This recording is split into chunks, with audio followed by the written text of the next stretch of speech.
Ah,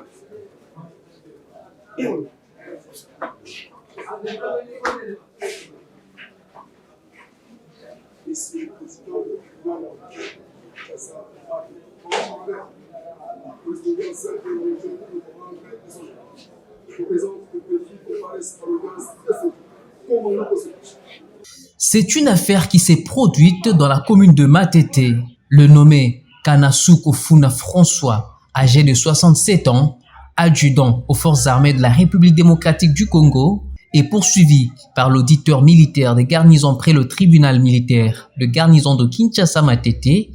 et la partie civile Ngalula pour viol sur 2 filles mineures âgées respectivement de 8 et 13 ans. Les faits remontent au mois de juillet 2021. Selon l'organe poursuivant, le prévenu Kanasuko François a commis le viol sur ces 2 filles en les enfermant dans sa maison alors qu'elles avaient été envoyées par leur grand-mère pour récupérer la créance de la boisson consommée par le prévenu. Est-ce que vous reconnaître que le pesa qui bana sachez mon colomo pour l'anzela le lobby na bango c'est pas que n'est pas na yo tangu bakomi kuna yo kangeli bango ndako le lobby na bango boy makambu nazo sala bino boye bisa mutu te soki boye bisi mutu na ko bino. Le tribunal militaire de garnison de Kinshasa Matete siégeant foraine à la prison militaire de Ndolo débute l'instruction en posant quelques questions prévenues qui nient les accusations mises à sa charge. Kanasuko Funa François fait savoir au tribunal que les 2 filles n'ont jamais été chez lui pour récupérer une quelconque créance. Il soutient par contre que par moments, elles venaient solliciter de l'aide financière quand elles n'avaient pas de quoi manger. Bayebisi tribunal nanu na parquet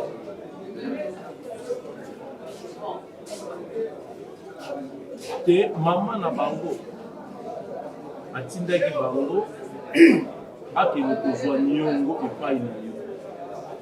me bana soki bakomi kuna yo ozokanga bango olali ya liboso otiki olali ya mibale otiki olali ya liboso otiki olali ya mibale otiki po oyebisi bango ke non soki bolobi bokufa nde bana bamonaki oyo moye eza te baye kobimisi yo olobi loko tike usenga ndio wanaenda kwa zala kite gaso mimi masakula futo kambo ngamuko loko tike watina kwa ndio usenga kambo hapo kwa sitengo na wakati ni gato usoga tumba wote lenfu na ndapo tunaite sio kazi loko tike usenga ni kwa bongo na ndani yako senga ni kwa na kamba katunde kwa tamu la kwa sababu na brazil kwa tamu la leo ya mama sio badia vous êtes sous la protection du tribunal.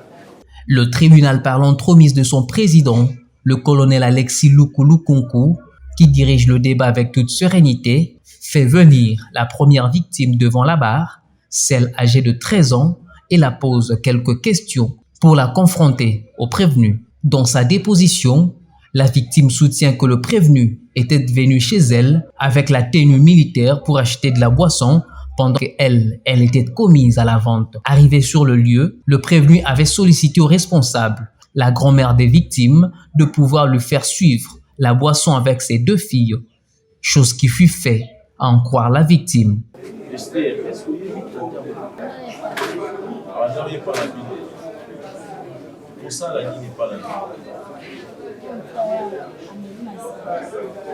La victime poursuit sa déposition en affirmant que François Kamasuka l'avait prévenu, arme à la main, de ne dire à personne sous peine de mort. C'était le premier des 4 actes sexuels commis par les prévenus. C'est lors du dernier acte que la victime a constaté les saignements, a-t-elle affirmé, avant d'en faire part à ses sœurs.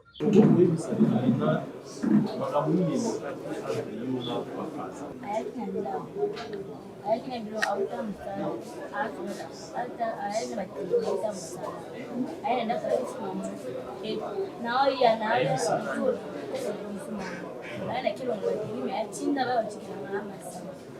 ale kana na stola mpona manda kula stola kilo chikile masa asi sokota mpona ba bazai bile ba kutama yepa chimiza ninga ila stuli ko kana kilo me ando ko chipina nini ngasko wana la ipo miaka na ndio mtiko la sasa ndio coach na watu ndio kufanya asi tukupanda kitu mwa bani kesa hata ndio banje mwa banje fulani banje pia mwata kali kwa sababu kama maloka ni watu hapa ndio mtaka weka jeans hapa simetaka kwa coach la bisi ala kubisa hapa avant kwa komanda si biso na kumbuka abi nikamna hata ndio kwa umekuba na ubete hivi sasa alimote ndio banjo abanjo banga mapena banjo banga ifu kwa banga na ubete na banja video la machine banjo tala post banjo ngapa kwa aliabi afore biso kwa sasa lakini diseta kwa ni never lakini tu umeiona bani tu mpira ndio sasa mpeto ya hapa na mtu ya pote kama sana ndio atile kasha kwa mimi afaka ndio modeze mpo kande moka lakini peka pote na kati asali pino le support deuxième le troisième fois et l'équipe micro sur ya sur le troisième ça dit quatrième fois todo kile kile bata biso na na kina ndako amone kesho lakini bishi na so mama kinatena na bana Le tribunal confronte les déclarations de la victime à celles du prévenu. Ces derniers rejettent toutes les accusations mises à sa charge. Le tribunal a toutefois constaté la conformité de quelques dépositions des deux parties, notamment concernant l'emplacement et la disposition de la maison du prévenu et les circonstances de son arrestation.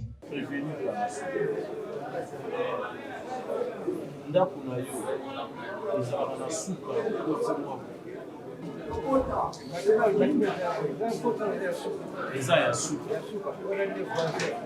yo forte eza ya suka voilà donc ndenge mwana alobi forte eza ya suka akosi te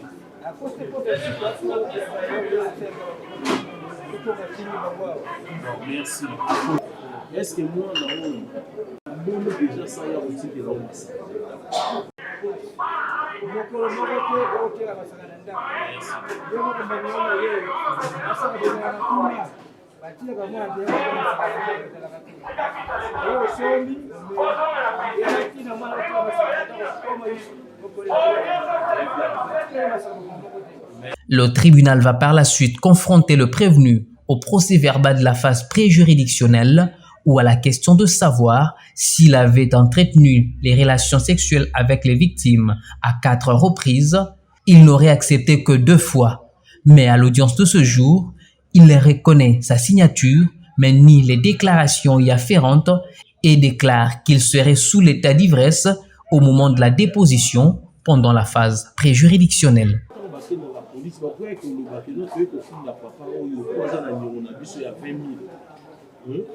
balobi yango te mais bakeka na police balobi ke toye kofunda papa Kanasuku po aviolaki biso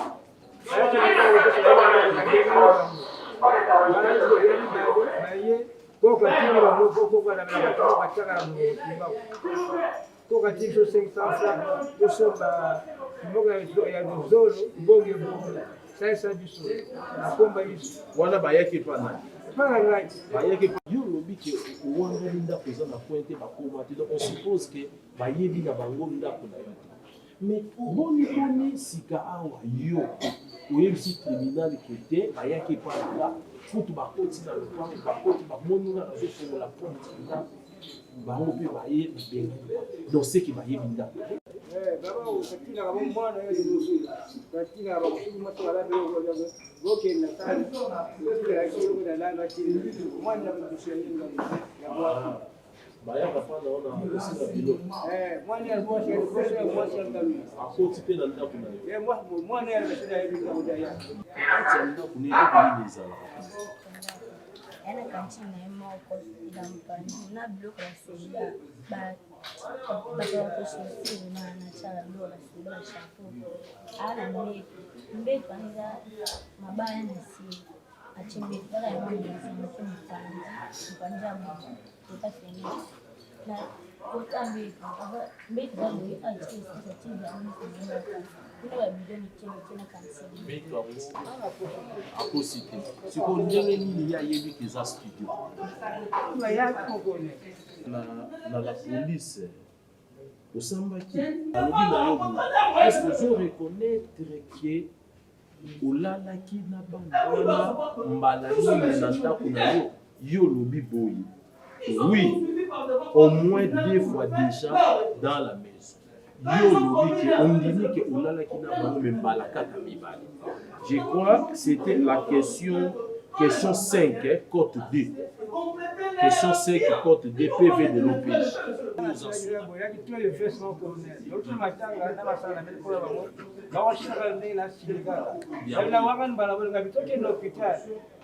Awa wanga na kite awa na PV na kusamba ondimi ke olalaki bango mbala mibale.